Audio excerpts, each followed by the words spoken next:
Ayan na, kamusta kayo dyan mga ka-Mets? Mga ka-Haydarian, yan. Of course, eto na, officially mga ka-Haydarian. Ito, number 1 na tayong political podcast sa bayan and top 10 tayo sa mga news and politically related news sa lahat ng mga podcasts sa Pilipinas. In fact, interestingly, nasa top 200 tayo of all podcasts, at least on Spotify, and even dito sa Singapore, nasa top 100 tayo when it comes to political and news-related podcasts. If I'm not mistaken, malapit din tayo mag-top 100 sa United Arab Emirates, among others. So, sobrang, I feel privileged. Thank you so much dun sa mga suporta nyo. Thank you so much dun sa mga sumasali sa atin. Yan, from Hong Kong, si Gail.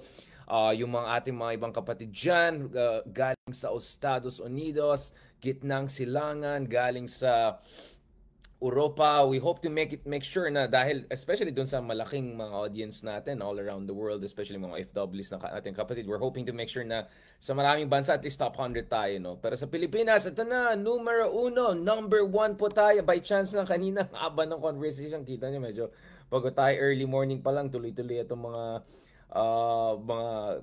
conversations namin dito. May malaki kaming forum dito na medyo may mga big time na tao doon. So, talking about, alam mo na, yung trabaho talaga natin, geopolitics. So, we had this long conversation. And habang may mga breaks and all, nag-check lang ako dito sa Singapore. I was just looking, there's this kind of website that gives you a ranking of your performance in terms of your podcast performance. At yun, boom, by chance lang, I just went through it, and the next thing I know is like, wow, okay. So, all podcasts, top 200 tayo sa Spotify. In the world, among the highest podcast tayo in terms of political podcast. Pero sa Pilipinas, number 1 tayo mga kameta. So, very, very happy about that. Feel very privileged. Pinaghirapan natin yan mga kameta. Pinaghirapan natin yan. And of course, now I feel natutuwa ako kasi yung ating cousin. Shoutout dyan sa cousin natin, Anton Abriol. In the house, salamat. Tumutulong na rin sa atin yan para sa dun sa ating mga shorts na ginagawa natin. So I posted some of the samples of the shorts we're doing dyan sa Twitter, dyan sa Instagram natin. So kindly check those ones. We'll hope to also post them sa TikTok natin. Hindi ko dala yung TikTok natin. So, but we're hoping to get the ball rolling, no? Not to mention, of course, shout out also kay Senator Raffy Tulfo, yan, yung tinatawag na Idol Raffy yan. Salamat din sa kanya dun sa ating interview. So, abangan yan, yung interview namin with Senator Raffy Tulfo. Marami tayong napag-usapan about different issues, yung kanyang mga advocacies, yung relationship niya with other senators, including of course yung favorite niya, si Senator Cynthia Villar, mga others. So, marami tayong pinag-usapan dyan. Of course, shoutout dyan sa mga kaibigan natin joining also from other ASEAN countries, Jakarta among others. Salamat Sir Reggie for joining us. Now, so, again, I just want to say how thankful I am dun sa inyong suporta. And don't worry mga kameta, we're gonna have more and more discussions, more and more collaboration, God willing, at likely late tonight. We'll hope to have an R&R. Okay, medyo busy rin si Ka Ronald Liamas natin. So, we'll try to catch up on that. But again, thank you so much mga kameta. You can see dito sa iBags natin, dun sa magulong room sa likod natin na medyo busy schedule natin. But we'll try our best to keep this momentum and to get you high quality discussions. Of course, editing and all, there's a lot I can work on. I know, where unti-unti natin inaayos yan, mga studio productions, etc. So, alam naman, hindi naman mura yan. Medyo may gastos and all of that. So, I had to make sure na before I jump into proper editing and making shorts and getting people to help us, we have the minimum threshold. So, medyo halfway na tayo dun sa makuha natin yung mga kailangan natin sa YouTube. So, more than 50,000 followers na tayo sa YouTube. We were just 5,000 followers just the other year because, I was barely posting. So, within a year or so, we went from 5,000 to 50,000. So, hopefully, we can push in the coming months to 100,000 para makuha natin yung verification and all of that. And obviously, on other platforms, hundreds of thousands na tayo. Sa Facebook among others, and we hope to, next thing na gusto ko i-focus talaga in TikTok, especially with the shorts and all of that. So I haven't been as active on TikTok, but our hope is to push more aggressively para naman sa TikTok we can reach dun sa mga ka-Gen Z ko, mga ka-Alpha generation, ka-Gen Z generation natin. So we want to also work on all of those things. I mean, the purpose here mga kameta is, ano ba naman yun? Paraffle. Huwag naman kayo ganyan mga kameta. Pag raffle lang, imekos-mekos na lang yan, talo na tayo. di kung gusto ko idaan na lang sa mga ano, hindi mekos-mekos na tayo tapos na ang usapan. Alam niyo naman pagkantsawan kaya ko 'yan, pero we want to make sure that you're watching us because you believe in what we do. You're watching us because natutuwa kayo sa analysis natin. I hope you're watching us because you want to improve your, state of mind to learn a thing or two about things, no? Dahil, of course, pinaghirapan natin mga ginagawa natin, pinag-aaralan natin, we look at many sources, we talk to the leading thinkers, yun ang ginagawa natin. So I hope you appreciate it. Let's see, mamaya, maybe we'll go a little bit of raffle, medyo magandang shirts and all. Pero kailangan natin, unti-unti, wait lang, okay? Just don't put too much pressure on me. Ang dami ko pang ibang ginagawa, right? So let me slowly build on that. But now, honestly, I feel so. I mean, I'm so grateful to God because now finally I feel among others na legitimate podcaster na tayo. Just no monetization, nothing dun sa podcasts natin and all. As you can see, there's no commercials, no sponsors whatsoever. Go lang ng go. Go lang ng go. Whenever may konting time, upload. Kung matino yung internet, go. And next you know, ito, number one na tayo sa political podcast sa Pilipinas. But of course, we want to be number one in Asia at the very least, no? In the near future. And God willing, we want to be at least among top 5 in the world, right? If not top 10 in the world political podcast. So, top 200 tayo sa lahat ng podcast sa Pilipinas. Top 100 tayo sa mga political podcasts in other countries including Singapore. Number 1 na tayo sa Pilipinas. And if you go to Spotify, if you look at the popular political and news, medyo yung level natin, di ba? Kasama na natin yung mga New York Times, kasama na natin yung mga Vox. So again, I'm super thankful mga kameta for supporting us dahil kahit walang edit, ang sagwa, walang transitions, walang intro, walang entro, walang mitro. Alam ko yan because I work also in GMA and now I'm working in TV5 One News. So, nakita ko yung matinong, di ba, I mean, properly edited and done, right? So, unfortunately, we're not there yet. But down the road, hopefully, we can get some folks to help us with proper editing and all. But in content, I'm very proud of the content. We got the best minds on politics, not only in the Philippines, but perhaps beyond the Philippines as our guests, right? And alam mo na mga kameta, we're always here to be world class, right? We're always here to be world class. And yung mga views na I share all around the world, yung mga views na I share here, Singapore, in Europe, in US, in Japan, among others.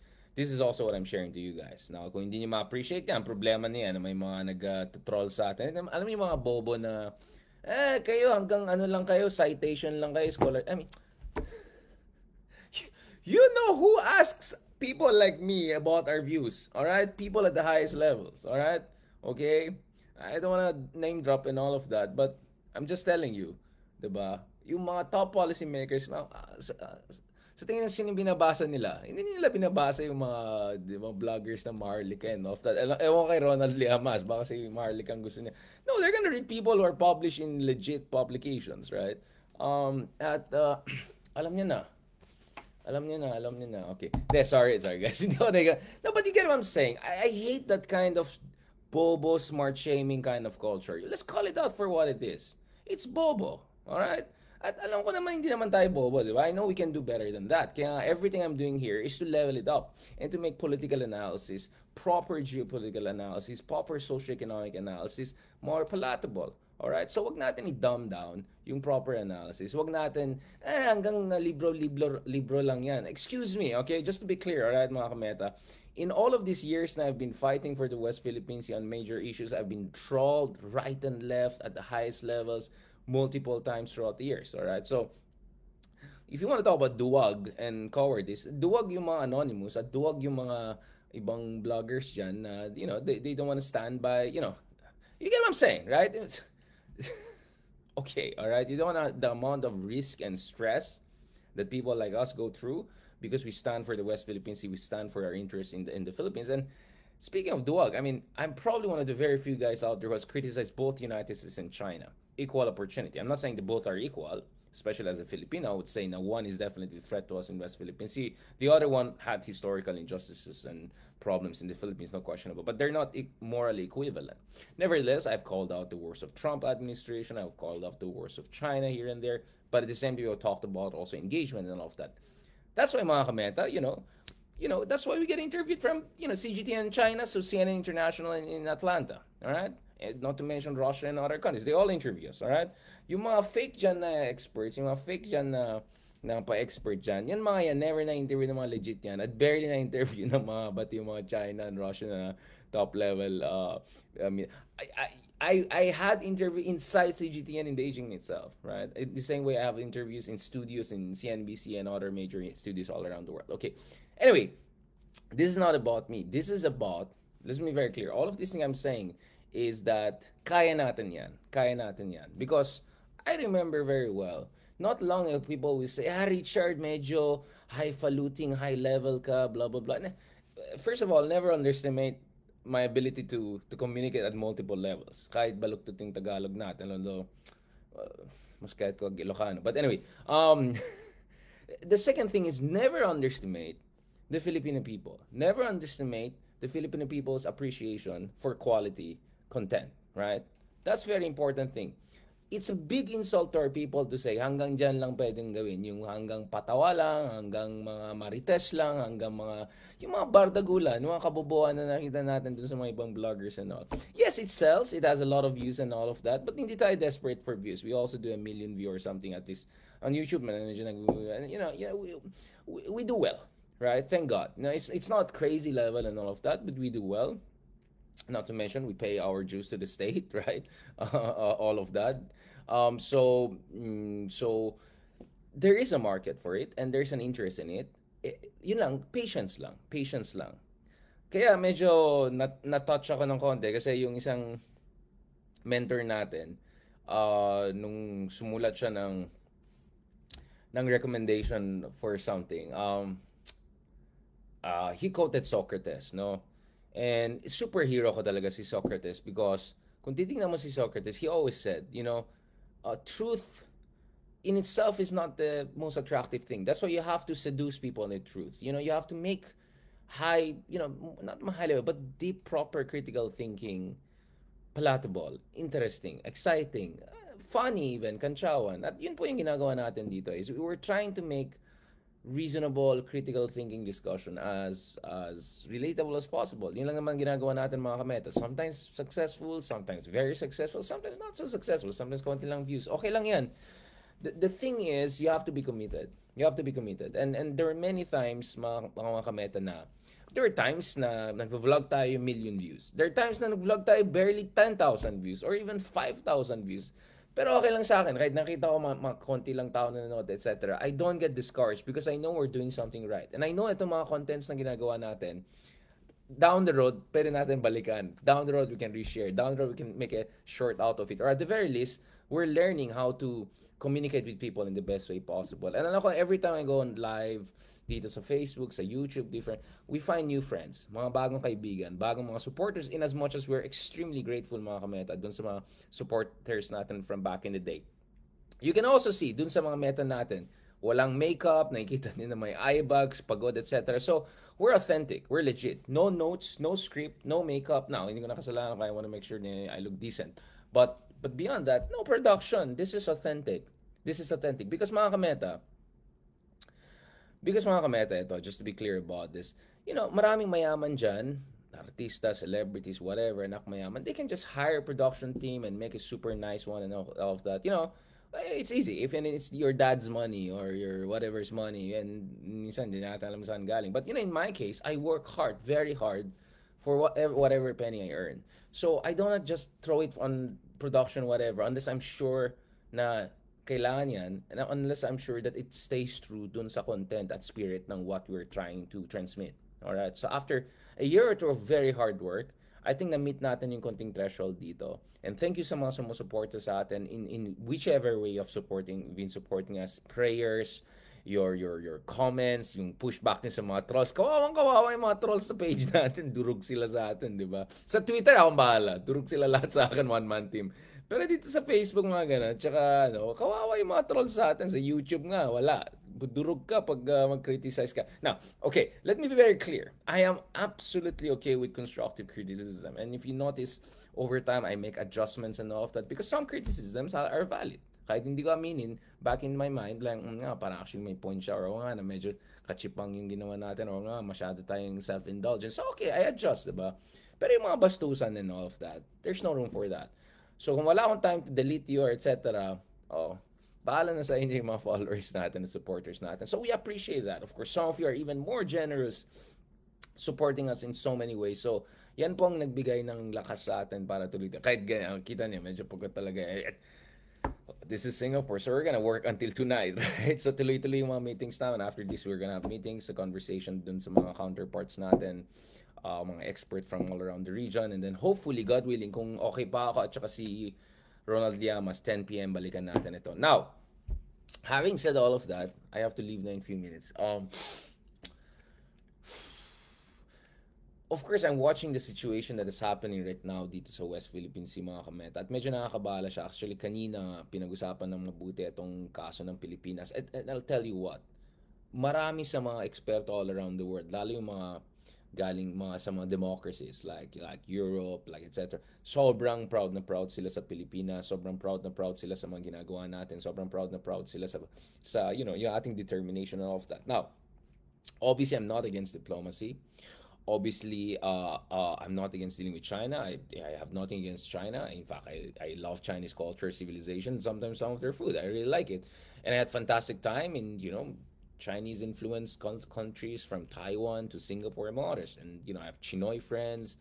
Yung una natin, Chinay. Oh, okay. Yung mga, mamaya na hugot line, okay? No, you get what I'm saying. Mali yun ah. Okay, mamaya. Okay. Ito. So actually, a part of me is saying, anong Goldilocks approach natin? No, Goldilocks meaning not too hot, not too cold. So it's not about being pro-China or anti-China. It's about finding the best way to deal with China. And nung sa isang discussion natin the other day, 'di ba? Pinag-usapan natin itong hedging strategy, guys. 'Di ba? I even gave you some sources, some links for you guys to check it on your own. Ayan, may mga bobo dyan na comment na hindi nila appreciate. Di ko na problema yan. Pero karamihan ng mga comment, they're very appreciative. So thank you very much. Salamat. Because you guys also have to support us para maengganyo din kami, di ba? I mean, we do these things in academic context, in policy think tank context, but we want to get the message out because, you know, you want more and more people to learn from these basic concepts para may proper framework of analysis sila, di ba? Now, having said all of that, mga kameta, of course, I'm watching also what's happening on the ground. Ayaw natin ng Gyera. But just to be clear, alright, ang mga duwag, ay mga totoong duwag, yung mga nagsasabi, ay, wag na natin depensahan yung sarili nating interest at sovereign rights dahil magkakagyera. Yung ganyan na bobo na mag-isip, yung mga ganon. And then yung mga tipong worse than that, atakin mo pa yung mga patriots na lumalaban para sa ating bansa. Now, just because you're fighting for your right doesn't mean you want war. That's a very bobo way of looking at things, right? You need to do the minimum. There has to be the minimum. To fight for your rights, you have to fight for your rights to... Okay, you get what I'm saying? You have to have minimum. But, while you're fighting for your basic rights and sovereign rights, dapat, mga kameta, you have to be absolutely clear that communication channels should remain open. At yun yung sinasabi kong hedging eh. You have engagement, you have deterrence. You combine that. But the exact combination of deterrence and engagement, it's hard to pinpoint. It depends on circumstances. It depends on time. And it's game theory. So hopefully down the road, we can do also lectures on game theory para ma-appreciate. You see, it's not like hindi naman nakatunga ngayong kabila and then waiting for my punch. It's like in boxing, di ba? Before I punch you, you're already gonna make a reaction. So you cannot say, oh, I'm gonna punch him there and I'm gonna punch him there. It doesn't work that way. The moment I punch you, first, naka-move ka na kaagad. So my second punch has to have a different angle. So yung mga kameta natin na martial arts or boxing, you'll get what I'm saying. So game theory is kind of similar to that. In a game theory situation, you're not gonna say, I'm gonna do X, Y, and Z or A, B, C to the person. By the time you do the A, the other person is all gonna counter-react. And the person's counter-reaction is not only to what you do, but also to the expectation of what you were supposed to do. And then that creates its own path dependency. Or algorithmically, it creates patterns of interaction. So Ganun po, game theory. So, yun ang perspective natin sa... So, you cannot say, ito lang gawin natin at ito mangyari sa China. No, because what China is doing depends also on what we're doing, but it also depends on mutual perceptions, but it also depends on what China thinks about what US will do and other countries will do, and also what we think other countries will do. So, there are many moving parts. Kaya, multi-causal, multivariant slash multivariable analysis. Yun po yung ginagawa natin. Ginagawa natin yun sa politics, ginagawa natin sa geopolitics. So that's why it's very important to constantly see what's happening on the ground. Now, mga kamay, ito yung nakakatakot na nangyari ngayon. So, ito, ay, wait lang. Baka, shucks, baka ma-copyright tayo. So, ito yung pinost natin kanina mga kameta. Ito yung situation. Kitang-kita nyo na ito yung mga barko ng China. Mga fishing, kunyari sila, fishing vessels sila, na ang dami nilang pinark dyan. But we know they're not fishing vessels. We know that they're fake civilians, but they're actually militia forces, and one of them is most likely behind dun sa Recto Bank Reed Bank incident. So ginagamit ng China itong mga yan para sabihin, oh, peaceful kami, wala kaming ginawa. Parang clearly very intimidating yung ginawa nila dito mga kameta. Talagang they put tens, 100, 200, ang dami nila nilagay dyan mga kameta to show to us na, oh, gusto niya kami challenge, o bahala kayo dyan. But that's the point mga kameta. You have to always distinguish between intimidation tactics and the actual potential for war, right? So, kung ututo ka, di ba, magpa-intimidate ka kagad, good luck sa'yo. Walang mangyayari sa'yo. At the same time, kung reckless ka, and you're just gonna ignore all signals of potential confrontation, delikado rin yan. Kaya very, very important to have the proper intelligence, proper assessment, but as I always say, keep the communication channels open. Because siguro yung China gusto lang magpakitang gilas, mag-flex ng muscle, but perhaps they really don't want the confrontation. But you won't know that unless you're communicating with them. And if God forbid some accident happens, it's very important that you have that communication channel to de-escalate the situation and make sure it doesn't get out of control. Because tayo may drone and camera, sila rin ngayon may drone and camera. So pakitang gilas yan. So palaing yan, as we say in Ilocano. And that creates a very dangerous, explosive, and very emotionally charged situation, right? So that's why we're watching very carefully what's happening here. But so far, advice ko is medyo kabado ko ng konti, pero dapat di tayo ututo at hindi tayo magpa-intimidate. And let me end this vlog on this note.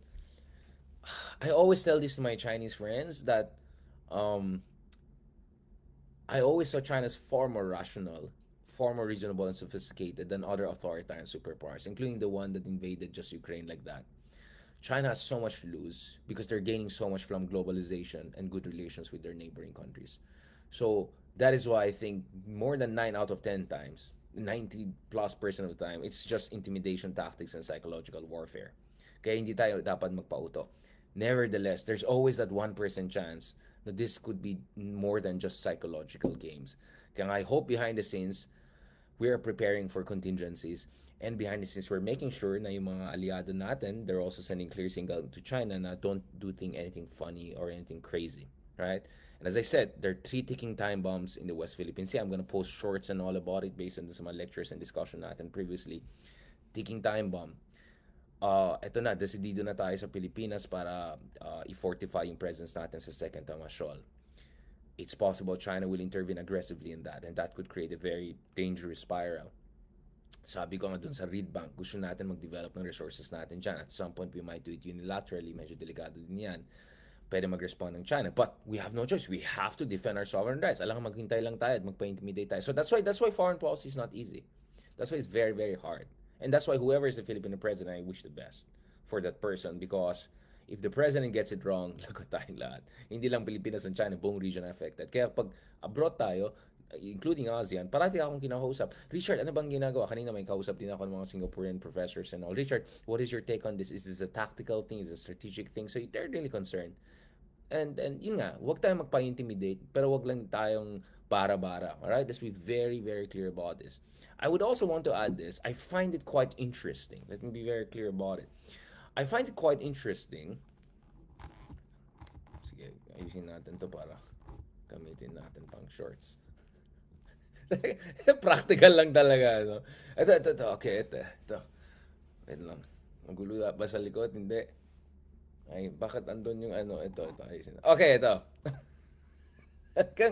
Ito na talaga, low budget production. Pilitin na natin habang may free lighting pa tayo.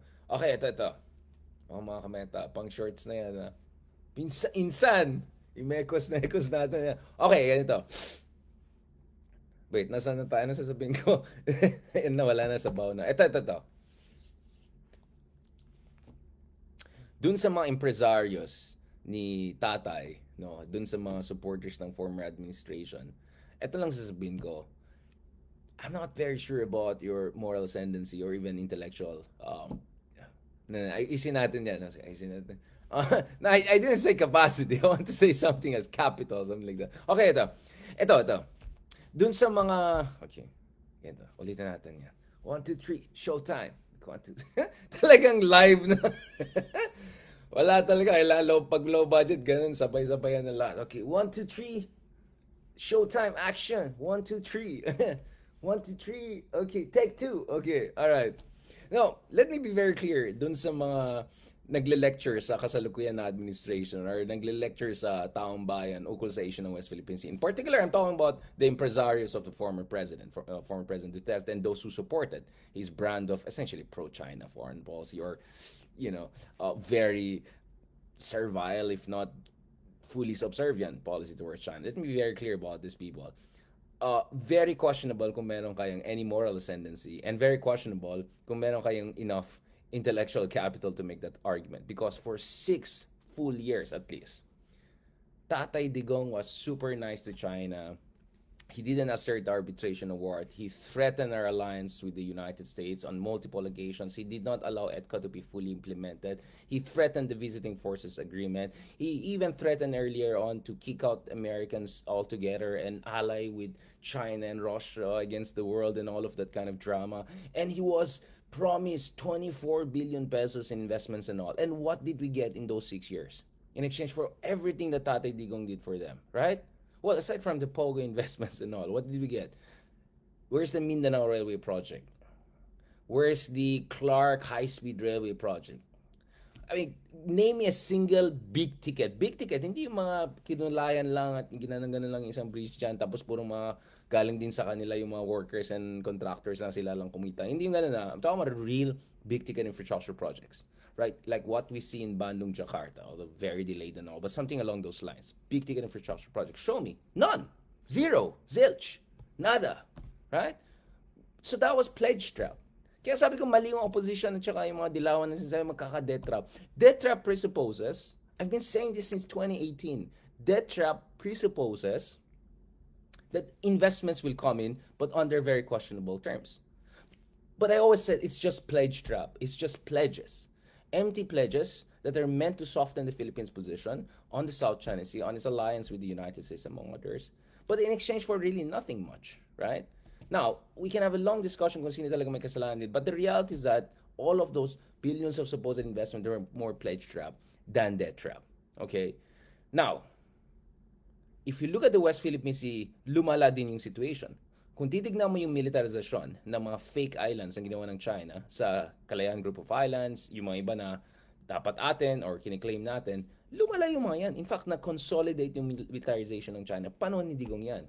So, every evidence suggests that the Digong way of going like that to China and hoping they'll be nice to us, in fact, as Duterte put it, be meek and humble and you'll get mercy from China, that thesis has been completely disproven. And let's not forget, it was under Digong that the Reed Bank Recto-Bank incident happened na muntik na matay yung mga more than a dozen Filipino, yung Gemver incident. Nangyari din sa mga iba't ibang area ng Kalayaan Group of Islands. Inarmada tayo ng mga militia nila. So it's absolutely clear that the Digong way of dealing with China, it just doesn't work.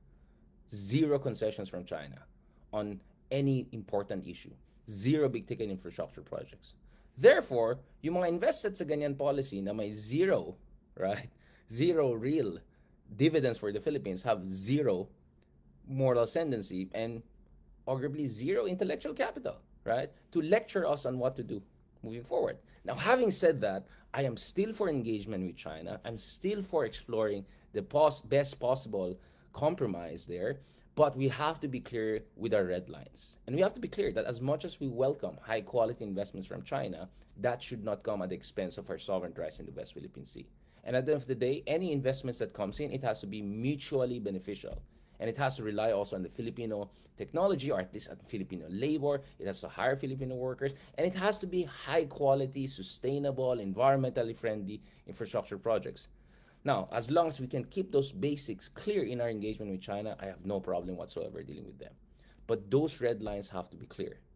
And once those red lines have became clear, then I think we can have a very good relationship with China. Because guess what? The country I am in right now, Singapore, has a fantastic relationship with China. Well, they don't have territorial disputes, but every time they had a problem, they stood their ground. Indonesia, nung binuli sila ng China sa North Natuna Sea, nagpadala sila ng mga F-16 fighters, bumunta dyan si Jokowi, nagpadala sila ng warships, they stood their ground, and now Indonesia and China, fantastic relationship. In fact, China just finished yung Bandung project nila, yung Bandung-Jakarta high-speed railway project nila. So I can go on and on with many examples. Australia, for instance, for many years, ang laki ng problema nila with China. And China was angry at them for introducing, counter-influence operations kind of legislations, for restricting Chinese investments in their critical infrastructure, for calling for independent investigation in the source of origins of COVID-19. But China kept on, threatening them. They said they will impose sanctions. And in the end, Australia stood its ground, and now you have Australian Prime Minister Albanese going to China, and everything went more or less well. So that's the point. If you stand your ground, hindi ka magpa-intimidate, hindi ka ututo, katulad nung isa, right? You will get their grudging respect. And then you can negotiate for a good, proper compromise dyan sa West Philippine Sea. But compromise doesn't mean peace under conditions of subjugation. It has to be a just peace. And it has to be a peace and a compromise that is in accordance dun sa ating saligang batas and prevailing modern international law, the United Nations Convention on the Law of the Sea. And we already have a ruling on that. On that note, thank you very much. Mabuhay ang Pilipinas, and salamat. Maraming salamat sa inyong suporta, making us the #1 political podcast in the Philippines and among top 100 political podcasts in number of other countries, including here in Singapore. So we hope to push for #1 in all podcasts, hopefully sa Pilipinas one day. Medyo siguro ambisyoso yan, but if we can make it to at least top 10 or 20 all podcasts, all categories, then that will be quite an achievement. And hopefully we can be at least among the top 10 podcasts in Asia, if not in the world, right? So thank you so much for your continued support. God bless, and mabuhay ang Pilipinas. Talk to you soon. With R and Ara. Ayan. Okay. Cut! Tapos na. Pasensya na, ginagamit ko na ito for free, free shorts na, okay? Insan, i-mekos mo na yan. Gawin mo ng shorts yan, alright? Talk to you soon. God bless.